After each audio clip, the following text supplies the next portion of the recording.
Dubai వాసులకు big alert. ఏ క్షణమైనా ఇటు దుబాయ్ పైన మిసైల్స్ అటాక్ జరిగే అవకాశం ఉంది. రానున్న కొన్ని గంటల్లో కూడా మిసైల్స్ జరిగే అవకాశం ఉన్నట్టు ఇటు దుబాయ్ వాసులందరికీ కూడా వాళ్ళ ఫోన్స్లో ఒక టెక్స్ట్ మెసేజ్ అలర్ట్ వచ్చింది. ఆ అలర్ట్ రావడంతో భయాందోళనలో ప్రస్తుతానికి దుబాయ్ వాసులు భయంతో వారందరూ కూడా బయటికి రాలేని పరిస్థితి. అత్యవసరమైతే తప్ప బయటికి వెళ్ళకూడదంటూ ఇటు వార్నింగ్స్ ఇస్తున్నారు. ఎలాంటి పరిస్థితులైనా ఎదుర్కొనేందుకు సిద్ధంగా ఉండాలంటూ ఇటు సూచనలు జారీ చేసింది దుబాయ్ ప్రభుత్వం, యునైటెడ్ అరబ్ ఎమిరేట్స్ ప్రభుత్వం.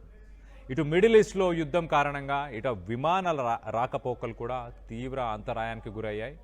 ఇటు దుబాయ్ అలాగే అబుదాబి ఎయిర్పోర్ట్లలో ప్రస్తుతానికి చాలామంది భారతీయులు అక్కడ చిక్కుకొని ఉన్నారు.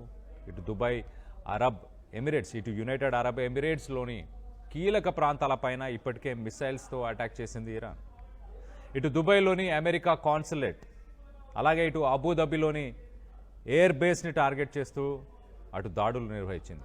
దానికి సంబంధించిన మెసేజ్ను ఒకసారి మీకు చదివి వినిపించే ప్రయత్నం చేస్తా. Due to current situation A potential missile threats, seek immediate shelter in the closest secure building and to steer away from windows, doors and open areas. Await for further instructions. So మొత్తం మీద ప్రస్తుతానికి ఉన్న situation వల్ల a potential missile threats, so మిసైల్స్కి సంబంధించిన threats ఇంకా ఉన్నాయి. ఇమీడియట్గా మీరు పరిసర ప్రాంతాల్లో ఉన్న బిల్డింగ్స్లో మీరు ఆశ్రయాన్ని పొందండి. Seek immediate shelter.